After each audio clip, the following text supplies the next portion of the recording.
Hello, I'm Isaac Hayes III, founder and CEO of Fanbase. Listen to what I'm about to tell you. The window to invest in Fanbase is closing. We've raised over $10.6 million of our $17 million goal. That means there's room for less than 6,370 people to invest in Fanbase for the average amount. The minimum to invest in Fanbase right now is $399. That makes you an owner in Fanbase today. Go to startengine.com/fanbase to invest. Why? Because current social apps have taken advantage of users for far too long, with content suppression, shadow banning, harmful racist content, and no real tools for monetization and equity. Fanbase has over 1.4 million users and counting, allowing anyone to reach all their following and monetize their content from day one. Social media is the new TV, and whoever owns the apps that distribute that content have the opportunity to own potential billion-dollar companies. While big platforms with uncertain futures are failing to serve their users, Fanbase is stepping up to fill the gap. Don't wait until it's too late. Invest now, invest for yourself and your future. Go to startengine.com/fanbase and own the next generation of social media.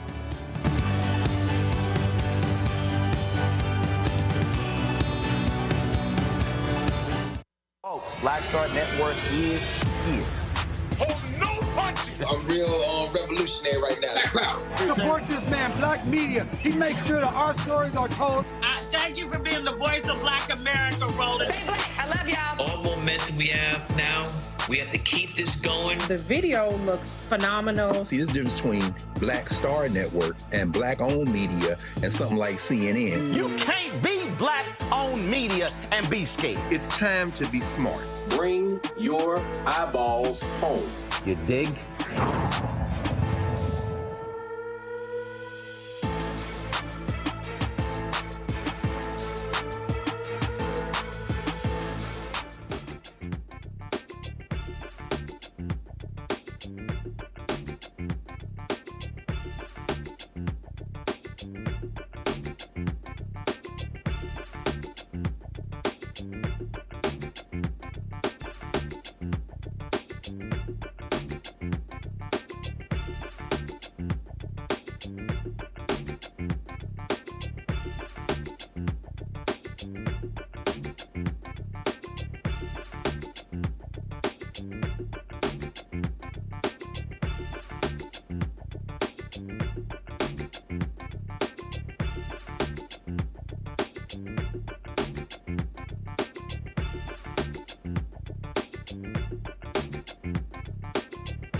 Today is Thursday, June 5th, 2025. Coming up on Roland Martin Unfiltered, streaming live on the Black Star Network.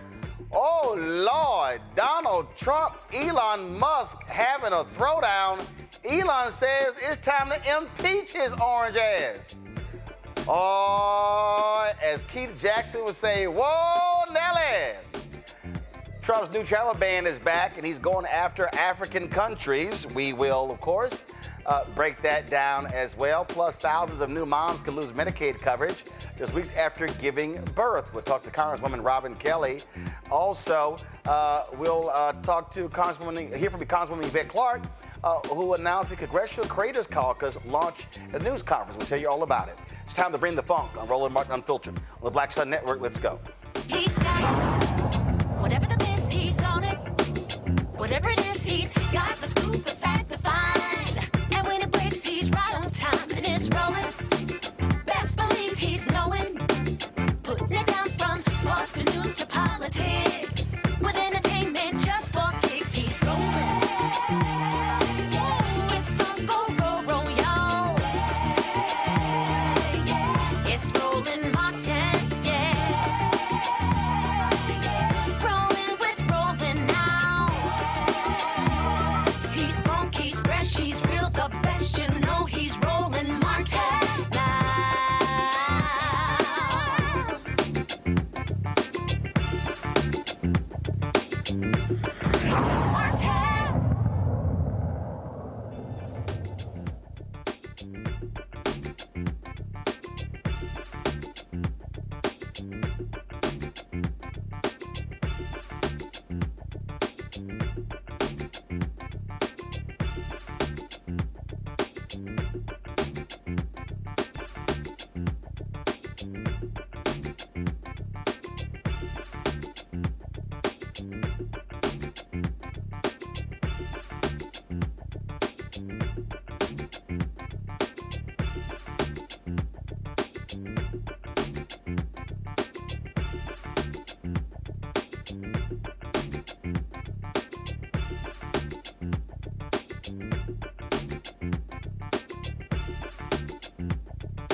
All right, folks, Donald Trump, he is stopping citizens from nearly 20 countries from coming into the United States. And, of course, we know he's targeting African nations. No shock. He called African nations shithole countries in his first term. And so these restrictions by the twice impeached, criminally convicted felon-in-chief showcases that what he really wants is white people in America. So if we unpack, we're talking about Afghanistan. If you look at the people, Afghanistan, Iran, those are some of the countries. Oh, guess what? All y'all Cubans, y'all was sitting here celebrating, throwing parties about Trump being elected. And guess what? He just told y'all kinfolk, y'all can't come here either. Okay? Folks, and so when we start unpacking all the other countries, guess what? We're talking about Sudan, Congo, Haiti, Chad, look at this, Libya, Somalia, Yemen, all these nations. We got Cuba, Venezuela. Laos face partial restrictions on travel and immigration as well. The ban is set to begin June 9th. It is applied to both permanent immigrants as well as folks with temporary visitors, with exceptions for U.S. green cards and holders in sports events, stuff like that. So listen to this idiot. Mr. President, on your new travel ban, why now? And if the Boulder attack was part of your reasoning, why not include Egypt on that list where the suspect is from? Well, because Egypt has been a country that we deal with very closely. They have things under control. The countries that we have don't have things under control.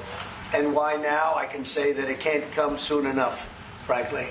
We want to keep bad people out of our country. The Biden administration allowed some horrendous people, and we're getting them out one by one, and we're not stopping until we get them out. We have thousands of murderers. I even hate to say this in front of the chancellor. Of course, you have a little problem, too, with some of the people that were allowed into your country. It's not your fault. It's not your fault. It shouldn't have happened. I told her it shouldn't have happened, what she did. But you have your own difficulty with that, and we do, and we're moving them out, and we're moving them out very strongly.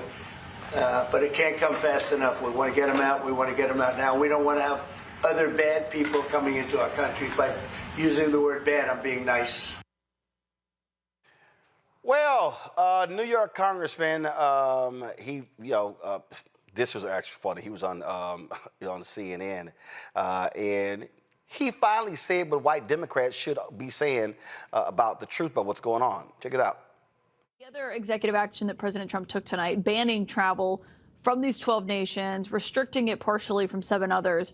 What is your reaction to that move from the White House tonight? I mean, it's pretty consistent with what his quote-unquote immigration policy is, which is just essentially to keep anyone who's not white out of the country. And that's what he's trying to do with these mass deportations of people who are going through the asylum process, which is a lawful pathway. That's now what he's trying to do in targeting these specific countries. And so it's a combination of this effort to push forward with this great replacement theory, as well as just to distract from what's really going on, which is a revolt against his terrible reconciliation bill that cuts taxes for billionaires and increases our deficit by $2.5 trillion. Yannick Gill is senior counsel at Human Rights First. He joins us right now. Yannick, he does not want black and brown people in this country. It's abundantly clear. And I can't say it any more than Representative Dan Goldman. This is not immigration policy. This is not foreign affairs. And this abundantly has nothing to do with national security. This is about race. And when we look at the countries that were chosen, there's only 2 things that they have in common. One, majority of the countries are majority Muslim countries. And 2, these are all black and brown countries. And as you said at the top of the show, it's not a coincidence that over half of them are African nations or predominantly black nations like Haiti. Again, this is following a terrible terrorist attack that happened on the soil, but it was clearly used as an excuse. Otherwise, Egypt would have been part of this list. This is following a long list of previous bans that he tried in the first administration. He got sued. He tried again. He tried again. And it's clear this is nothing more than an attack on anyone that doesn't fit what Donald Trump thinks an American should look like. It's an brazenly anti-black and racist assault on our human rights. Do you expect there to be more lawsuits this time? Absolutely. In addition to the lawsuits that are coming from Human Rights First, many of our partners were up. We were in communication. I was in the middle of a dinner, had to pick up my laptop and begin to work and plan and strategize. We are all trying to figure out exactly which parts of the INA he's trying to use and whether or not it makes sense, exactly how and when and where to strategically litigate these matters. These things are all unconstitutional. The movements that he's doing are all illegal. And it's clear this is simply a racist attack on our human rights. Nothing more, nothing less. And it's no surprise Republicans are going along with it. And when you heard him give the explanation why Egypt wasn't on the list, how much of a joke was that? If you don't laugh, you'll cry, Roland. Because you have to think. When I saw that Cuba was also on the list, Venezuela was also on the list. You may recall from our first conversation, I'm a proud Florida man.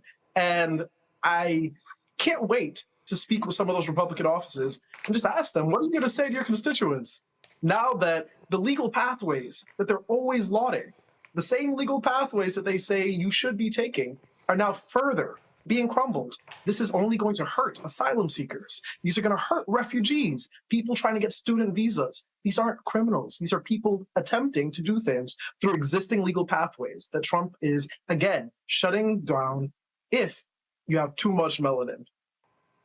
And a lot of those people in Florida, they were voting for him. They were having celebrations. Those Cubans and Venezuelans, boy, I bet they haven't. They might want to start get our shirts hashtag We Tried to Tell You. And you know, there's a part of me that doesn't want to say I told you so, but I think right now we do. We have to remind folks, this is exactly what you voted for. This is not a surprise. This is exactly what happened and Trump won. This is what he ran on. He said that he was going to close the borders. He said in 2018, we need more people from Norway. He's saying the quiet part out loud. And at this point, we are now facing the repercussions of a racist president that only wants people that look like his wife coming into this country. Oh, yeah, that's exactly what it is, and so it is no doubt. All right, Yannick, we certainly appreciate it. Thanks a lot. Always a pleasure, Roland. All right, folks, my panel, Dr. Noel Haynes at Georgetown University School of Foreign Service, Washington, D.C., Robert Patillo, he's an attorney, also now working on Capitol Hill. What are you doing on Capitol Hill? We write stuff, things be around, so you got to keep it vague, Roland. Yeah, keep it vague. You got to tell me what the hell you doing. Who you working for? We'll work for Congressman Jackson on making sure we're Congressman Jonathan Jackson. Yeah, not Ronnie Jackson out of Texas, Dr. Feelgood. So you guys got specified. Yeah, so we can make sure we're coordinating conversations and articulating things for the district. So let's get right to it.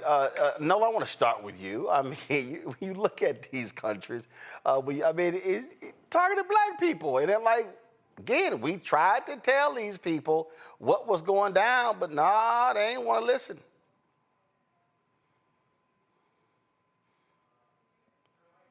You really on mute, Nola? You really on mute? You really on mute? We got to go through this again. Yes, you on mute.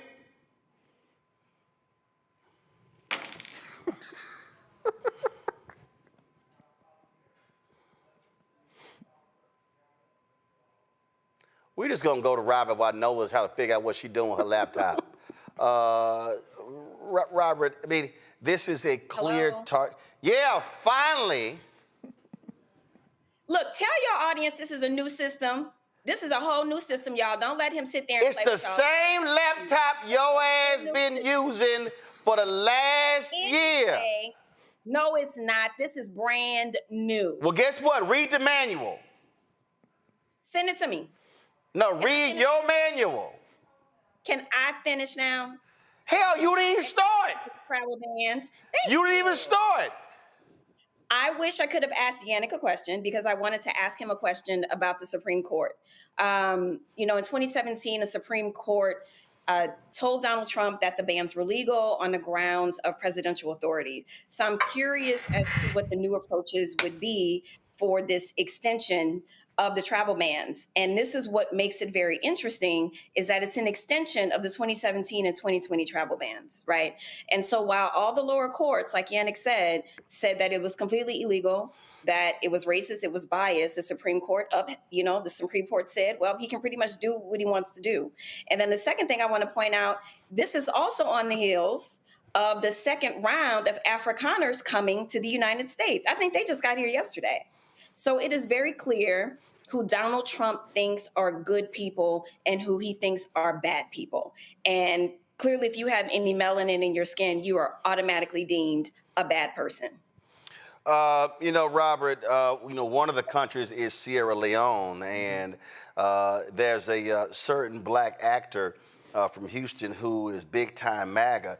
It's amazing how his Twitter feed has been real quiet. He's got dual citizenship with Sierra Leone and the United States. And I'm talking about Isaiah Washington. Mm-hmm. He made a whole big deal. It's amazing how he's been quiet, that Trump is now banning folk from the country of his roots, his DNA. I think it's interesting. I think many of the people in the MAGA movement are finding this out. We'll probably talk about Elon finding this out a little bit later. But the fact that Donald Trump is a white nationalist. That has to be the prevailing thing to Donald Trump is a white nationalist. His belief is that America should be a majority white nation. How do we know this? As was just stated, he is importing white people to the United States of America from South Africa. There are other countries, there are actual genocides that are taking place right now. And what are we seeing? We are seeing that despite the genocide taking place in Sudan, despite the genocide taking place in other parts of Myanmar and other parts of the world, those people are literally banned from coming to the United States of America. But he is welcoming with open arms on the justification of a fake white genocide that we are going to be bringing in South Africans. Go a step further. He wants to make Greenland a territory and annex their white people also to the United States of America. Those nice Denmark, Dutch, or what were they called, those people from Denmark? He wants those in America. He wants to make Canada the only other majority white country in the Western Hemisphere. He wants to make that the 51st state. How much more explicit does he need to be in his policy? He is saying that if you are 90 miles off the U.S. coast and facing civil unrest in Haiti, you can't come here. But if you're in South Africa and somebody burned someone else's field and there's a video, we need you here. So from here on out, for the people who thought he was joking, who did not believe what he was saying, who looked at Steve Bannon, who looked at Stephen Miller, who hurt Charlottesville and very fine people on both sides that didn't believe it, we are now seeing that that is the truth of where we are at currently. And when you're looking at the white nationalist agenda, now you have to recontextualize every single policy that Trump has put in place to fit it within that rubric. When you're talking about taking away SNAP benefits from poor families, that is meant to directly impact poor Black and brown families. We are talking about getting rid of public housing assistance and many of the other programs. That's why reducing the population of Black and brown people in this country. We're talking about cutting off USAID to nations around the world that are in need of development aid, which people have estimated have already cost as many as 50,000 lives globally. It's about controlling that. And once you realize that America has now fallen to a white nationalist government, that has to motivate the way that you coordinate your response going forward. This is no longer a political response that we've traditionally had. There's no longer a place where we'll just say, well, we'll wait till the midterm elections and maybe we'll change campaign finance laws or something. We're in an existential battle for the future of Black and brown America, and currently we're more worried about what's going on with Haley and DDG and whatever else is going on in pop culture than actually concentrating on what is the erosion and the reversal of the entirety of the civil rights movement. All right, folks, hold tight 1 second. We come back, lots to break down. Of course, if the German chancellor comes to the Oval Office, he has to teach that fool Donald Trump about D-Day in American history. We're going to talk about the battle between Elon Musk and Trump. Boy, that's a doozy. It's a lot we're going to break down. You're watching Roland Martin Unfiltered on the Black Star Network. On the next Get Wealthy with me, Deborah Owens, have you ever had $1 million idea and wondered how to bring it to life? Well, it's all about turning problems into opportunities. On our next Get Wealthy, you'll learn of a woman who identified the overload bag syndrome, and now she's taking that money to the bank through global sales in major department stores. And I was just struggling with 2 or 3 bags on the train. And I looked around on the train and I said, you know what? There are a lot of women that are carrying two or 3 bags. That's right here on Get Wealthy, only on Black Star Network.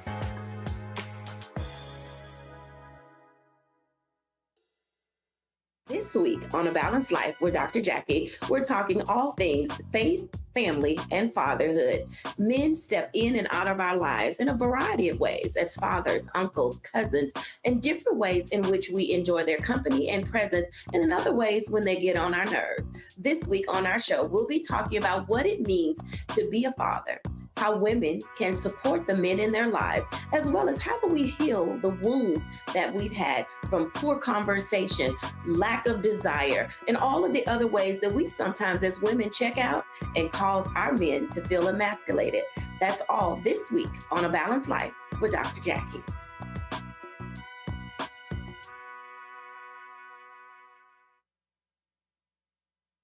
This week on The Other Side of Change. Mass incarceration, Trump administration is doubling down on criminalization, and how it is profitable. And there's something really, really perverse about saying that we need to put people in cages in order for other people to have jobs. Like, that is not how our economy should be built. Only on The Other Side of Change on the Black Star Network.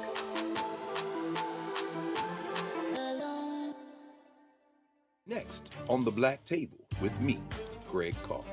We featured the brand new work of Professor Angie Porter, which, simply put, is a revolutionary reframing of the African experience in this country. It's the one legal article everyone, and I mean everyone, should read.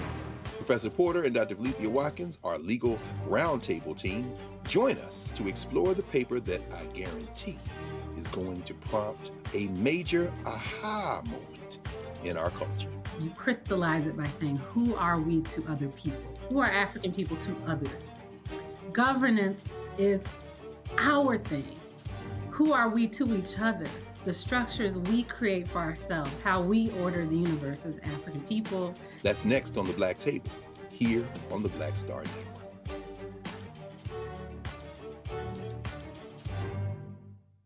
What's up, y'all? Look, Fanbase is more than a platform. It's a movement to empower creators, offering a unique opportunity for everyday people to invest in Black-owned tech, infrastructure, and help shape the future of social media. Investing in technology is essential for creating long-term wealth and influence in the digital age. The Black community must not only consume tech, we must own it. Discover how equity crowdfunding can serve as a powerful tool for funding Black businesses, allowing entrepreneurs to raise capital directly through their community through the Jobs Act.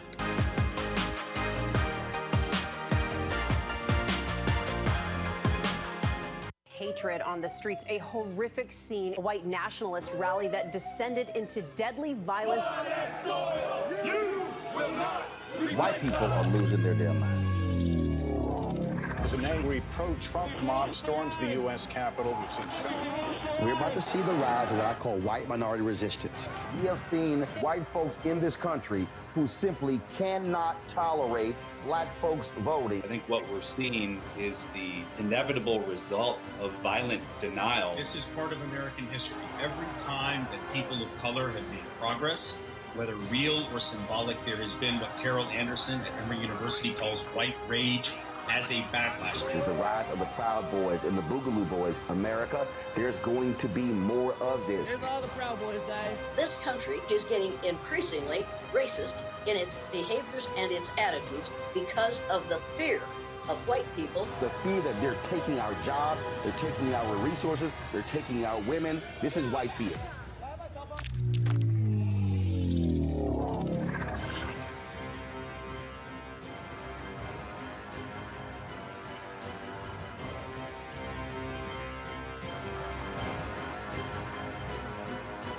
What's good, y'all? This is Doug E. Fresh, and you're watching my brother Roland Martin Unfiltered as we go a little something like this. Hit it. It's real.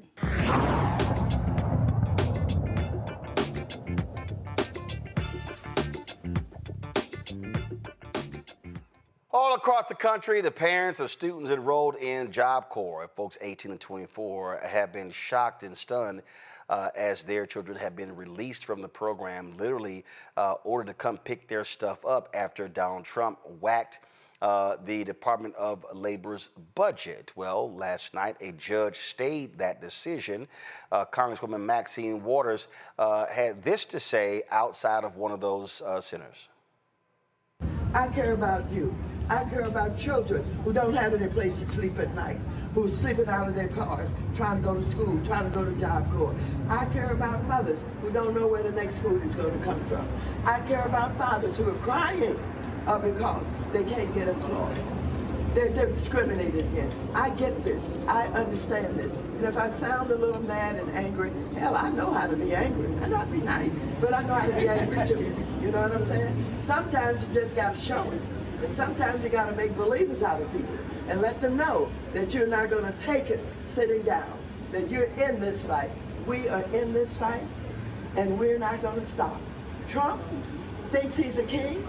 He thinks he can do anything he wants to. And of course, he's in the West Wing of the White House. He's the President of the United States. The President can do, I guess, whatever they want to, because the Constitution doesn't list all the things they can't do. And so he used executive orders. But it is the people who will determine what he really does, based on how you're going to deal with all of these executive orders that he's doing that would cause people to be poor, to be not healthy. Medicaid, all of this is involved. Head Start is involved. Everything is involved. If the people turn out, if the people show up, we can beat them. Do you understand that? Yeah. Are you willing to do that? Yeah. All right, let's kick it. Folks, last night, a New York judge issued a temporary restraining order preventing the administration from shutting down the program. And of course, you see it right here. It says that it is further ordered that defendants, their agents, and all persons acting in concert or participation with defendants are enjoined from enforcing, implementing, maintaining, or giving effect to the elimination of the Job Corps program, including the stop work orders and termination and non-renewal notices delivered to Job Corps center operators starting May 29th, 2025. Joining us right now is Congresswoman Maxine Waters. Always glad to have you on the show, Congresswoman. It was very interesting, Congresswoman. Earlier in the week, I played a video of this black conservative out of Georgia who he was one of the folks who was skinning and grinning at the White House for Trump's Black History Month reception. And he goes by the name King Randall. And it was quite interesting because he posted this video complaining about the program cuts. I thought it was quite hilarious because if you listen to what he has to say, Congresswoman, it's amazing who he never mentioned while he was saying it. So listen to this. Job Corps is closing here in the city of Albany, and that leaves us with a little over 500 students that were here on this campus, and 19% of those students are labeled as homeless. We have a little over 250 jobs that'll be leaving the city of Albany. And while this is not the city of Albany government's fault, this is a time for our local and state leadership to step up, because we'd be stupid to act powerless in this situation. Because while this school is still here, while this building is still here, while this campus is still here, what could this become? Could this become a Southwest Georgia regional hub for trade skills training? Could this become something major that the city brings on to start training workforce? Because if we're training workforce, then we can invite industry to come here. But if we don't have any workforce for industry, they'll never come. But if Doherty County School System could train workforce in adults, why can't the city of Albany do the same thing? So my question to leadership is, are we going to allow this opportunity now to pass us by, or are we going to lead? Are our leaders going to lead? And if they don't want to lead, they need to step aside and let somebody else do it. I just found that to be quite hilarious, Congresswoman. It's because he says, while it's not the city of Albany, Georgia's fault this is happening, but he never mentions whose fault it is. He never mentions Trump. He never mentions that he was the one who cut the program. Not anywhere in there did he argue for the program needed to be restored. The money needed to be restored. Made the argument as to why. And see, that's my problem with these black MAGA people who I call the help. It's amazing how they love to say black people who voted for Vice President Kamala Harris on the plantation, but they get real quiet when stuff happens to black people. And when it comes to the Job Corps program, half of the people in Job Corps are African American. Absolutely. And either they are extraordinarily ignorant or they're being dishonest. They know, I believe, they know where these cuts are coming from. For those who want to identify with Trump, they're willing to say or do whatever it takes in order to be embraced by him. But listen, let me tell you something. This strike against children is absolutely unconscionable. I heard someone mention, I think it was he, what percentage of the students that he was talking about are homeless. When I was at the Job Corps, one of the things that the supervisor told me there was that the majority of those students are homeless. And she does not want to try and put them in some kind of temporary program and be with older adults and all of that. Well, you know what I'm saying? When I'm telling them, let's fight. I mean, let's put up the fight. She said they want us out of here. I said, no, let's get our pillows and our blankets and let's move in and let's not move. The lease has been paid for and it will be sitting there empty if Job Corps does not utilize it. And so when I talk about sitting in, laying in, I'm talking about doing the kind of work we did and you did when we were fighting against apartheid. We set in, we got arrested, we did whatever it took. This is the only thing the opposition will understand. This is the only thing that Trump will understand. And so, as I told them, I'm in this fight. And I mentioned to them, I'm from St. Louis. I came from a family of 13 children. I understand what poverty is all about.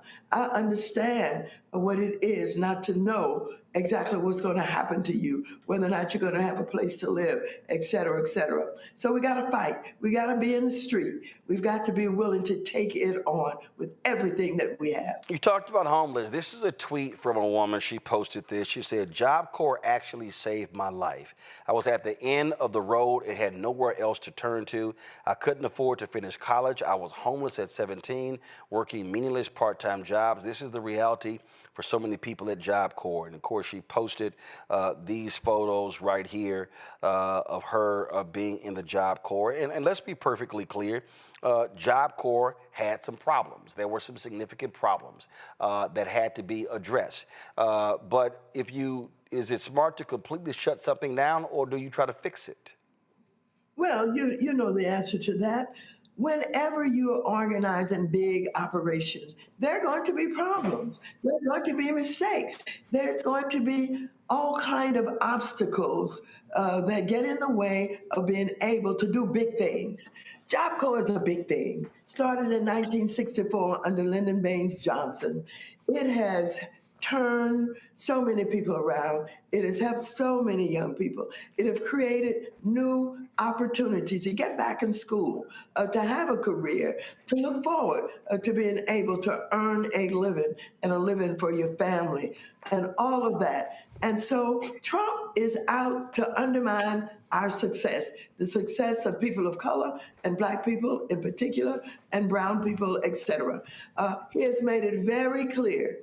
He has literally pinpointed and focused on those things that help us to get out of poverty, help us to be educated, help us to be successful, help us to get training in the new technology. He's focused on all of these things. It's clear that when he talks about MAGA, he talks about taking back this country, he's talking about putting his foot on our necks and holding us down and making sure that we don't continue to progress. That's what it's all about. You can't paint this any other way. It is not about, a different philosophy about, pulling yourself up by your bootstraps. That's a bunch of crap.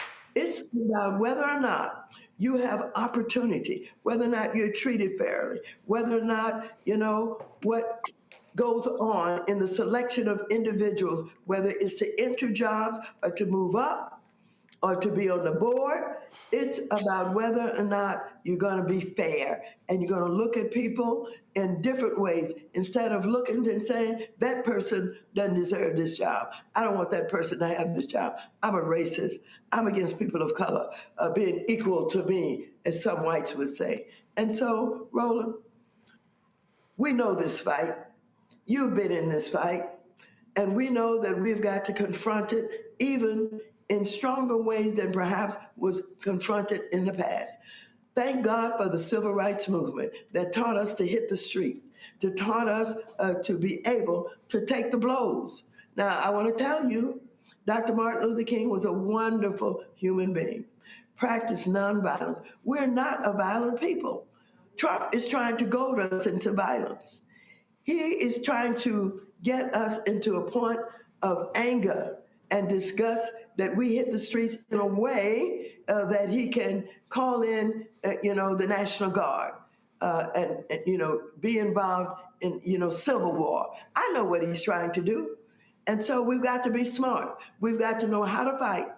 We've got to know how to articulate and identify what's wrong, who's the cause of it, but we can't be goaded into the kind of fight that he would turn the guns on us. I get it. I understand it. When you look at polling, when you look at how people are answering questions, they're saying that Democrats are not meeting the moment. What you're saying is this has to escalate. What are you saying to Democratic leader Jeffries? What are you saying to Senator Chuck Schumer? What are you saying to the head of the DNC, Ken Martin? Because it seems as if that what they are doing is not resonating with people. When I hear people talk about fighters, I hear them mention your name. They mention AOC. They mention Jasmine Crockett. They mention Ayanna Pressley. And there is this feeling among lots of people. And I can tell you, I hear from lots of African Americans, they don't think that Democrats are doing enough to fight this fascist. They're saying that how could you call someone a fascist, but then show up to his speech on March 4th, joint sessions of Congress? How could you show up to his inauguration? So if that person is really a fascist, then you respond accordingly. Do you think that Democratic leaders should be doing more? And if so, exactly what? Well, let me just say this. I kind of alluded to the fact that, you know, government is always not understood. And people don't really understand that there's nothing in the Constitution that says the president can't do whatever he wants to do. And that's what we got to get into people's head, is that the president of the United States of America, with these executive orders, are trying to undermine the Constitution. He's trying to do away with laws that have been made. And so we've got to fight them in the ways that we can. One of the things that members of Congress are doing, we all are holding town hall meetings in our districts and talking to people and explaining to them what is happening and trying to get them into the struggle to hit the streets. We can't just do it sitting at home and going on the internet. We've got to go back to some of the tactics that were used in the civil rights movement. Hakeem Jeffries is hitting the streets every weekend. He leaves here, he's raising money, so we have the money to fight them with. They are rich, they are billionaires. They've got all of this money and all of that literature and all of the time that they buy on television. People are believing the lies that they hear because they are constant. They hear these lies over and over again. The only way to overcome that is to raise money also and put the literature out, buy the time, and defy them and tell people the truth. So we have roles to play. The roles to play is members of Congress, use your platforms, talk, explain, teach, raise money. And for those of us who are willing to hit the streets, let's join them in hitting the streets. Let's get people to the town hall meeting. It is not as if Democrats are not doing anything. Democrats know that we've got things to do. Much of it costs a lot of money. And that money comes only if we work hard for it, we convince certain people, we beg for it, we leverage for it. But the billionaires who run with Trump are not going to get that money to us. And so we've got to tell not only our people, but the so-called progressives and liberals and all of those out there who are philosophically in line with us, that they've got to raise this money, because this is part of the struggle. Raising the money, putting the town halls together, on the street, doing the protests, getting your ministers to hold meetings so that they educate the people about the importance of the vote. We've got to look at the vote coming up. That's how we get rid of Trump. That's how we get rid of the right-wing conservatives. We got to vote, and we got to get people to do it. So all of this is a combination of work that not everybody sees. And when they say Democrats are not doing enough, they think, for example, we can arrest the president. We can't do it. They think, for example, that them having the majority does not count. Them having the majority means they stop our bills. But that's okay. We keep coming up with legislation because we're getting ready to have our legislation passed by the next president. We're getting ready to take over the primaries. We're doing all of these things. It's not any one thing. And it's not that you don't hear Hakeem Jeffries calling somebody SOB. I do that. I call them SOBs. You raise the money, and I'll do that, and I'll get in the street, and I will organize, I will protest, I will help to get people angry enough that they want to do something and resist what is going on now and get to the polls and vote so that we can take this country back from this low-down, dirty, no good, ornery man that now has the presidency. All right, Congresswoman Maxine Waters, always great to have you. And listen, and please do me this favor. And this goes back even to my 2 shows on TV One. I have consistently said to the Congressional Black Caucus, to the last 5, 6 chairs, I've said to the communications people that we will make space for a Black Caucus member every single day on this show. But you know what the reality is? Only 4 or 5, maybe 6 consistently say yes. And so when I hear people, then what angers me, Congresswoman, is when I see CBC members run to MSNBC, but then don't decide to come do this show. I keep trying to tell them they're not gonna always call you. We will, I made it clear, we will put a member on every single day we're live. All they gotta do is say yes. So please let them know that. Because again, I mean, if the people never see folks on a consistent basis, they assume you're not doing anything. That's right. You're absolutely right. I will remind our caucus. I will keep doing it. A lot of people are not comfortable. They want to say the right thing. They want to look right. They want to be sure that they're not going to, say what was not meant to be said in public. But you got to free yourself. And you got to give yourself permission to be whomever you think you are. And you got to say it, whether or not it is right or wrong at the time that you do it, you got to let it come out. And that's what some people have not, learned how to do. But I'm going to tell them, you feel comfortable with Roland Martin. He wants you on the show. It's an opportunity for you to talk truth to power. And so we want you to go. I'm going to do everything that I can to encourage that. Thank you so much, Roland. And the last piece here, you can tell them this here. YouTube now has a weekly listing of the top 100 podcasts. And this podcast is in the top 50, and it is the only Black news podcast on the top 100. So if they think nobody's watching, let them know they're wrong. I think they know it even if they haven't said it. Absolutely. I appreciate it. Thanks a lot. Thank you. Thank you very much. Robert, I want to go to you. I mean, again, there are issues with the program. That report was done talking about a lot of these issues.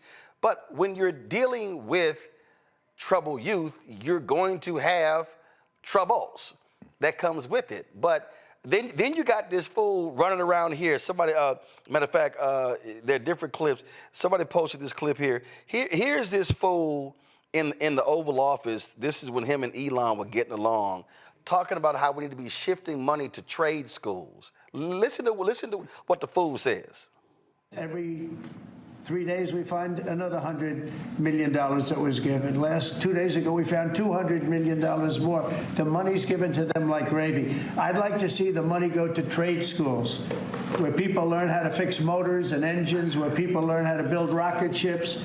Because, somebody has to build those rocket ships. Yeah. And I'd like to see trade schools set up, because you could take $5 billion plus hundreds of billions more, which is what's spent, and you could have the greatest trade school system anywhere in the world. And that's what. So you're saying, but you just whacked the trade school.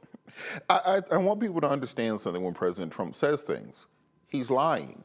I don't know how many times people have to see this and realize this. He's not telling the truth. And a couple of things on this point, that when we're talking about cutting this program for fiscal reasons, for budgetary reasons, this Republican quote-unquote big beautiful bill, which is really a big brutal lie, the BBL instead of the BBB bill, what we're really talking about is we're financing billionaires. We are saying that in order to pay for the moon mission that Elon wants to send off, we have to cut things like Job Corps. My little brother went to Job Corps. I've seen Job Corps change the lives of dozens of individuals who had no direction, who come out with skills. Now, the fact that we are cutting into these programs and SNAP programs and Meals on Wheels and the social safety net, while at the same time saying we're going to build a new F-47 and we're going to double the size of the Navy fleet, and we want to build an F-55, and we want to build a B-21 that costs $1 billion a piece. I think the American people have to understand that this is the time to stand up. As Congresswoman Waters just said, Dr. King could stand up to LBJ, to Strom Thurmond, to Bull Connor. Jesse Jackson could stand up to Ronald Reagan, to George W. Bush, and to everybody else. But we're somehow cowering at the feet of Donald Trump and Mike Johnson. That's where we're simply saying that we do not have the fight in us. Just 5 years ago, we just had the anniversary of the beginning of the George Floyd summer. We were in the street, en masse. We were changing laws. We were changing the global conversation around our issues around police shootings. Donald Trump is creating a George Floyd moment 3 or 4 times a day with the programs that he is cutting and what he's doing to destroy Black America. So it's time for us to realize that in this moment, they will do everything to distract us, everything to discourage us. But we have a history going back thousands of years to standing up to the powerful and deciding that this will be the moment that we will not take one step further back, and that has to happen now. We must, in the Senate, do everything that we can to kill this BBL Republican budget, which is only meant to destroy Black and brown communities. Nola? You know, the first thing that runs through my mind, today a report came out that 247,000 people alone in 1 week applied for unemployment. Yep. So what's going to happen to those young kids that don't have anywhere to go? You know, of the 4 or 5 buckets that they listed as to why they're getting rid of Job Corps, one of the reasons was security concerns. So, you know, as a security person, I am here to tell you, when you take opportunities away from a population, all that's going to do is increase the risk of having more security concerns. So the list of lies that he's, you know, that he's rolling out, and I think that are coming to him pretty much as he goes. He makes policy on the fly. They just don't hold up. But this unemployment issue, Roland, this is going to be a very real thing. And this government is not set up to handle it. They do not know how to govern. And all of this boomerang is going to come back and hit them in the face very quickly because there's no plan. The only plan is to destroy anything that has to do with Black people. His vengeance against us is so severe that it literally, you know, they talk about the Trump derangement syndrome. He clearly has some sort of Black people derangement syndrome, because I literally think this man goes to sleep thinking about us, wakes up thinking about us, and how he can hurt us, because what he does know is how we vote. So this is a punishment for how we vote, especially for Black women, because in that unemployment group, Black women right now, the most highly educated in the country, we are now among the most highly unemployed. So all of this is going to add up. And on the other side of the equal sign, it's going to be very ugly because they are not prepared for what's going to come. Folks, speaking of not being prepared, at the House Oversight Subcommittee hearing, Massachusetts Congresswoman Ayanna Pressley condemned what she described as Donald Trump's targeted dangerous assault on nonprofit organizations, explicitly calling out his attacks on Harvard University, located in her district in Massachusetts. Well, she didn't hold back at all. Thank you to our witnesses for being here today. What we are witnessing from occupant Trump, his administration, and Republicans writ large is not governance. It is a targeted, dangerous assault on the independence of our nonprofit organizations. We've seen these attacks take many forms, perhaps most visibly in my own district, the Massachusetts 7th, as the administration continues its unlawful campaign against Harvard University. Trump has threatened to revoke Harvard's tax-exempt status, freeze billions in federal funding for scientific research to save lives, might I add, and publicly vilify students and faculty, all part and parcel of his attacks on education. But let me make it plain. This isn't just about Harvard, and it's definitely not about government efficiency, the name of this subcommittee. This is about Trump and Republicans punishing people who disagree with them. It is about attacking nonprofits of all sizes that serve the vulnerable and marginalized and stand in the gap for our communities. It's about trying to intimidate every charity and nonprofit in this country and spark a fear that if you speak up, if you do something the Republicans don't like, you could be next. A hospital that provides abortion care, a local food pantry that feeds immigrants, or an advocacy group that fights for civil rights. Donald Trump is weaponizing our tax laws to attack nonprofits at the same time he is pushing for tax cuts for Elon Musk and billionaires. Ms. Yentel, can the president or executive branch legally revoke a nonprofit's tax-exempt status simply because it disagrees with that organization's lawful speech or mission? They can't. The statute is very clear that that is illegal. Thank you. Republicans think the answer is yes, but that would mean every nonprofit in America is just one tweet away from being targeted by the federal government. I'm proud that in the Massachusetts 7th, community-based organizations are speaking up and fighting back against Republican attacks, and I know they are doing it at risk of serious threat. Ms. Yentel, can you make plain what are the consequences to charities and nonprofits losing tax-exempt status? Well, tax-exempt status is given to nonprofit organizations that do essential work to meet needs in their local communities in exchange for significant transparency and accountability. And if nonprofit organizations lose their tax-exempt status, it could create significant challenges for them to be able to do their work related to how and where they get their funding, and it could cause them to have to shut down their work altogether. Their work, which is to the betterment of us all, which is to the collective, our shared needs. Constituents. Yes. Very good. Let's put this in perspective. Trump is firing government workers that administer programs like Head Start and Social Security, while also attacking nonprofits that provide resources and supports to vulnerable populations. Trump and his Republican cult do not care about helping people who are struggling. Instead, they want to make them suffer more. Now, before I yield back, let me ask the Republican witnesses if you all think Trump is right for revoking tax-exempt status for nonprofits for their political views. Raise your hand then if you think the Heritage Foundation, who wrote Project 2025, should also lose their tax-exempt status. Show of hands by the logic that's I'm not aware applied. of any nonprofit that's had its status revoked. Again, the question that I'm posing is, would you please raise your hand if you think the Heritage Foundation, who wrote Project 2025, should also lose their tax-exempt status? Show of hands. It's a perfectly reasonable speech by a nonprofit. So none of you. The shame and the sham of it all. Before I yield back, Ms. Yentel, I know that you have been harangued intensely throughout today's proceedings. Is there anything that you would like to set the record straight on or respond to in my remaining time? Thank you, Congresswoman. I would like to use the remaining time to remind us all and every member of this committee of the vital, essential work that nonprofit organizations do in each of your communities for your constituents and the work that we do to support them in that work. Nonprofit organizations are local, they are transparent and accountable, they are nonpartisan by law and in practice, and they do essential work to meet the needs of all of your communities and all Americans. Thank you. How you doing, Congresswoman? Thank you. I yield back. All right, folks, a little bit later, we're going to show you a showdown between Senator Cory Booker and that idiot Ted Cruz of Texas. And so lots more to break down, folks. You're watching Roland Martin Unfiltered on the Black Star Network. Don't forget to support the work that we do. Join our Bring the Funk fan club.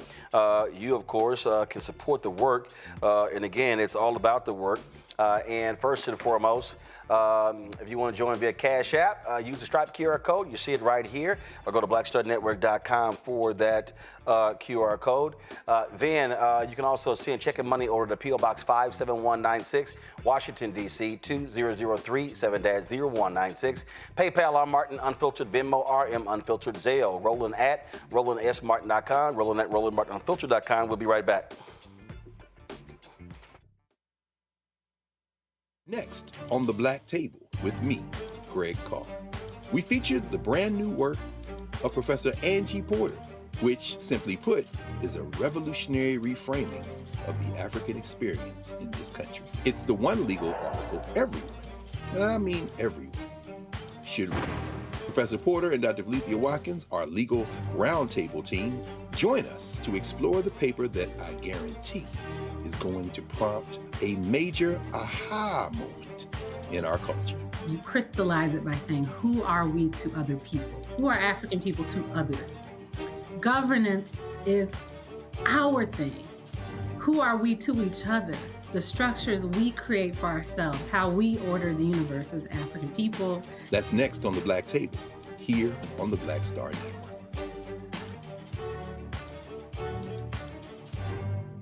I'm Russell L. Honoré, Lieutenant General, United States Army, retired, and you're watching Roland Martin Unfiltered.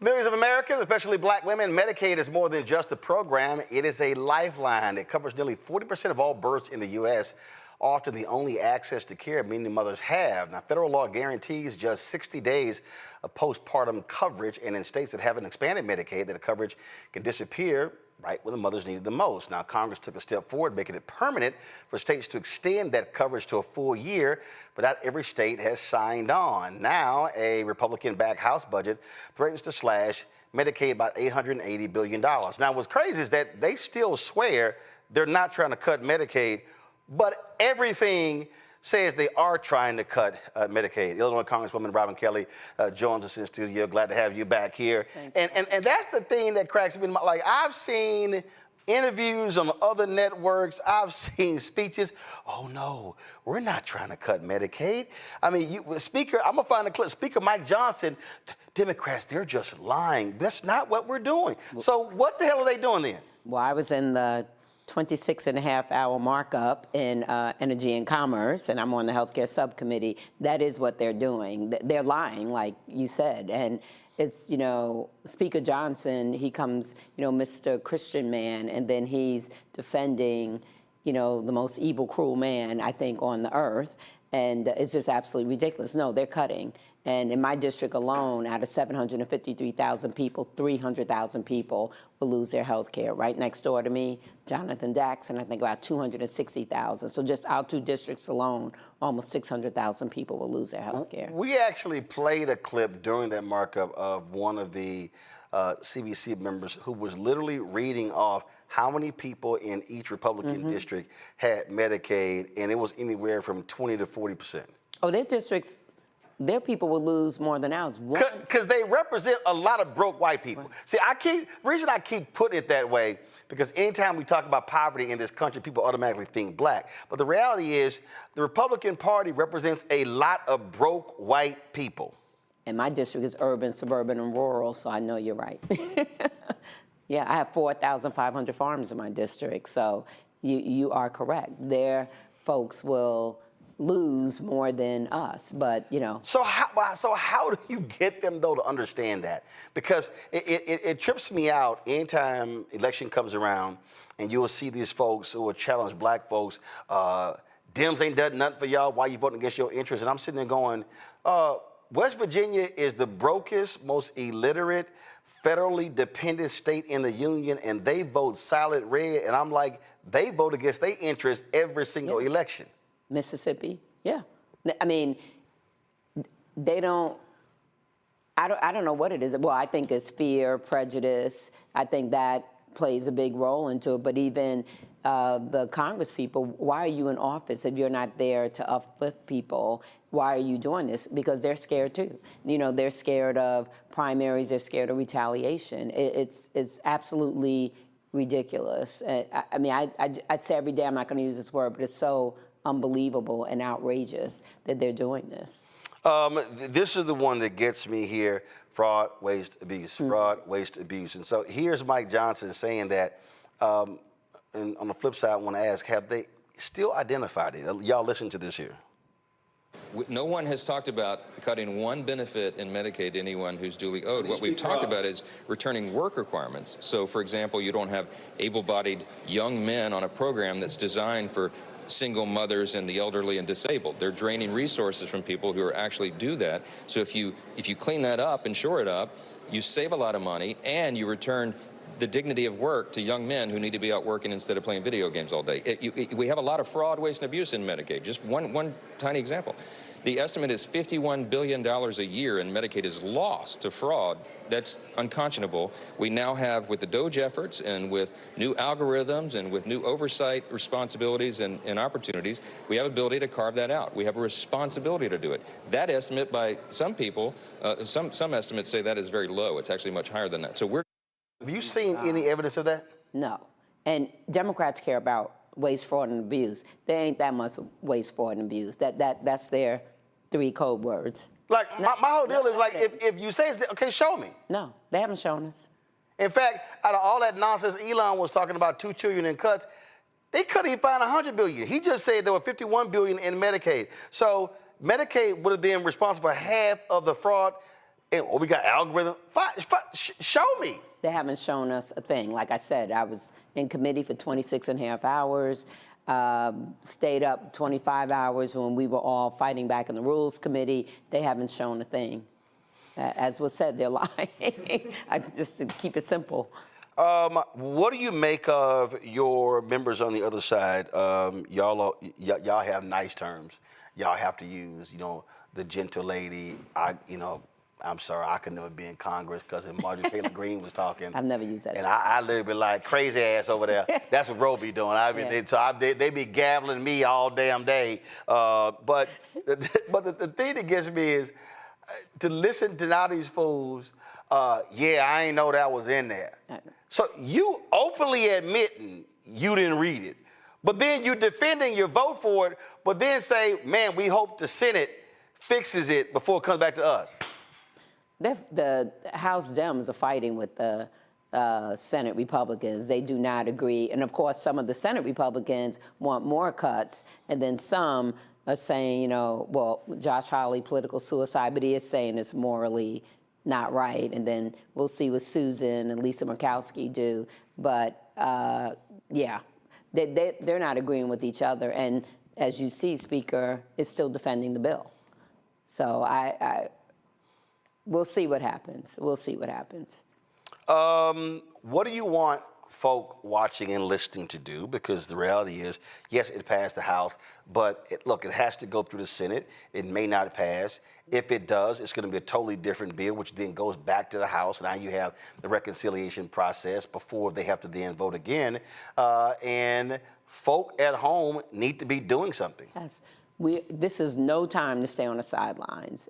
People have to make their voices heard, especially if you're represented by a Republican senator, if you're represented by a House member, you have to make your voices heard. That's why we're going in their districts. I went out of my district in a red district to have a town hall. Is that because Republicans? Because they're not. They're not having it. Right, because they're not having it. So a lot of us are doing that, going outside of our districts, and the town halls are full because because people are so upset that their voices are not being heard, and they keep saying these are paid Democrats. I ain't paying anybody to come to the town hall I did. They all came on their own. Well, on that, before I go to questions from Robert and Nolan, the thing that trips me out is when they say that they act like everybody in your district is not a Democrat. No. And so the reality is, if you have a town hall, you could have Republicans in your town hall who don't like what you're doing. So this idea that, if you're a Republican and the only people who are showing up are Republicans who agree with you is crazy. I forgot which one of the members, they restricted who could come in, that it had to show that you were constituent, and he still got his ass lit up because they were still constituents. And this is what I keep saying to people watching this show, whether you're black or not. I don't care if the person who won you didn't support. You are still a constituent. That's right. And they still should be responding to you. That's right. And in my district, like I said, I have 4,500 farms. Most of my farmers are Republican.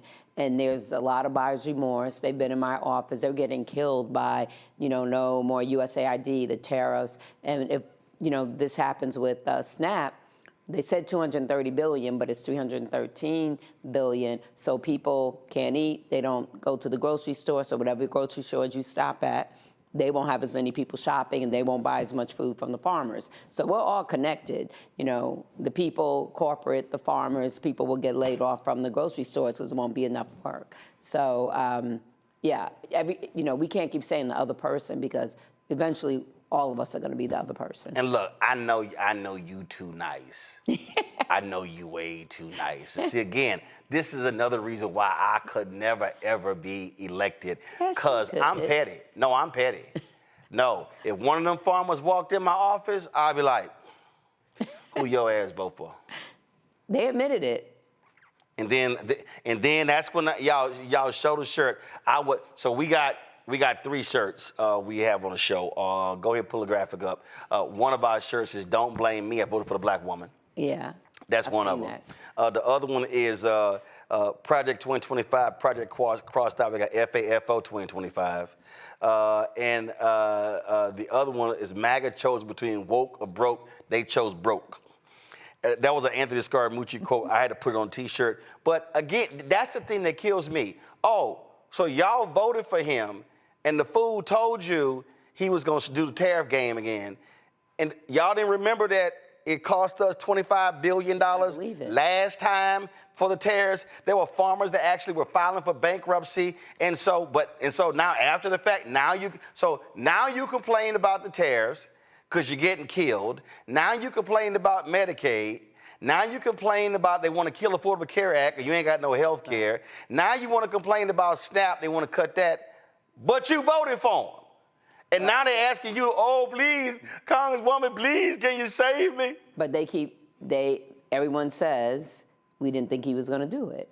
And that your shirt said, we tried to tell you. He always does what he says he's going to do. You know, that's the one that kills me. I was in San Francisco at the NBA All-Star game, and his brother, I was walking on the street, his brother stopped me. He was like, yeah, bro, but I ain't really think. I was like, what are you talking? The man said, I'm going to give cops 100% immunity. So now you shocked? I'm deporting people. I'm stopping people from coming to the country. Mm-hmm. I'm like, unlike other folk, he literally said what he's going to do, and now you tripping. And I know you got to listen to them because they constituents, but I'd be cussing. I'd be cussing. But that's just like all the layoffs, like HHS. They were Democrat and Republican. They didn't look to see how you voted. Nope. He took the chainsaw to everybody. Yep. Everybody. So those are people with no jobs, no health care, you know. Robert, what's your question?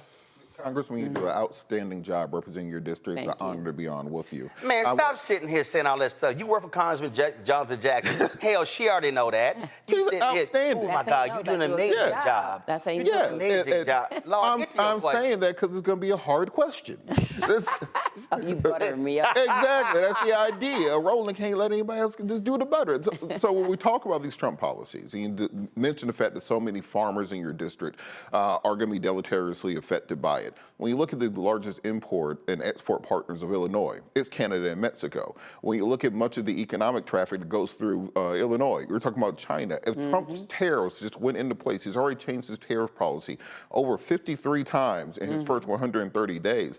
We will see Illinois go into receivership. And if you take that in addition to what's in the quote-unquote big, beautiful bill, the big, beautiful, the big, brutal lie, whatever bill it is. Like big, beautiful bill. Yeah, I also want to mention people, that came from a quote he made on Howard Stern in 1996 when he was talking about big, beautiful, something else that started with a B. And now that's the U.S. budget. That's the side point. Sick. What do you think has to happen messaging-wise to help those farmers understand that, look, if your guy passes everything he wants, you are going to be out of work and homeless by the end of this year? You know, that's how we're actually going to these places, to be face-to-face and actually having meetings, and we are continuously informing people, and like we say, we're litigating, legislating, and communicating, and we're not supposed to, but a little bit of agitating too, you know, because they have to stand up. We had Congresswoman Maxine Waters. She said there needs to be a whole lot of agitating. Well, you had Auntie Max, so. I know, but you know, we're talking to them, telling them that, you know, this is the way it's going to be, and if you don't speak up, if you don't complain, if you don't make your voices heard, like people called Democrats, what are y'all gonna do? And like I said, have you called Republicans? You know, they're the ones, you know, we only needed 4 or 3 to side with us, and they're the ones not doing it. We're doing everything we can. We're again, that's how we were in ENC, 26 and a half hours. We threw every amendment we could throw at them, even amendments that they voted for. Like that was my legislation that extended the postpartum Medicaid period from 60 days to a year. And they voted for it last year, and this year when I raised it again to codify it, they all voted no.